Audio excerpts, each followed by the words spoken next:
How's it going today, guys and gals, and welcome to this week's AA meeting. And let me be the first to say, it feels good to be back. I hope everyone is doing wonderfully and staying safe. And let's jump into some hero news with this week's chapter of My Hero Academia 269. Really quickly, if you are new, I do a quick rundown of the chapter, and then I followed up with a quick analyzation/prediction for future chapters.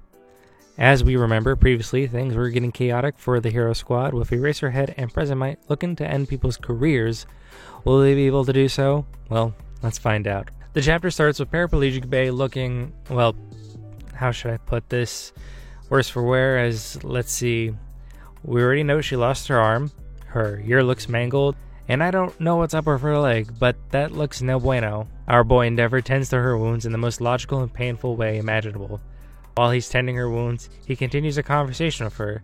The only reason I point this out is because he clearly sees there's a towel in her mouth, so I don't know if he's asking rhetorical questions. All of a sudden, we, the readers, are met with a well-done drawing of Nomu as he pounces on Endeavor. We are quickly reminded our Hero Squad is combating an army of Nomus, but this is no problem for them. Eraserhead works overtime as he's stopping most of the Nomus with his quirk, allowing Presentmic and... who's this guy? The Vision Hero? Whatever, he's not important. As Eraserhead is counting on Presentmic to beat some ass for the both of them. The doctor quickly tries to wake up Shigaraki, but is stopped when Presentmic uses his loud voice and breaks every container in the lab, including Shigaraki's. After this, do y'all want to see the best manga panel of 2020? Presentmic. Yeah, I don't even need to explain this panel. We learn Shigaraki isn't breathing because the doctor put him into a state of suspension. The chapter ends with the Hero Squad finishing off the League and the Nomus, proclaiming the end of the Demon Lord's dreams. So, analyzation/prediction time, and right off the bat, I'd like to start off that even though this felt like a shorter chapter, we got what we wanted. Let's start with the obvious. Is this the end of the villains? And to put it frank, no. As someone who's watched the movie, I know that they're still alive and well. What I do think, however, is that maybe this is the end of the line for the Nomus. I wouldn't say for the entirety of the manga's existence that we'll never see a Nomu again, but I think since the laboratory was destroyed, we're not going to get them for a while.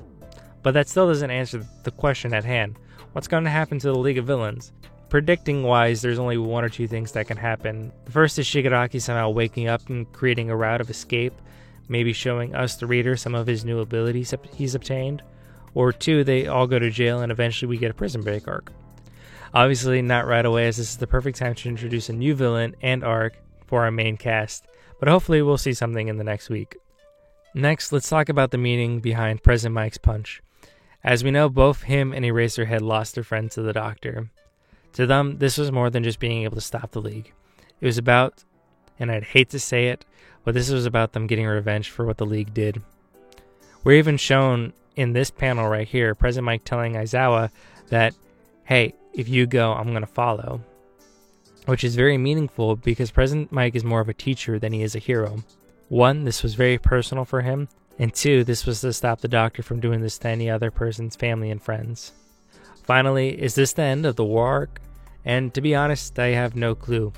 Compared to the villain arc and the Class A versus Class B arc, this one feels kind of short if it ends now. Considering the fact that there's still a bunch of questions that need to be answered, like 1.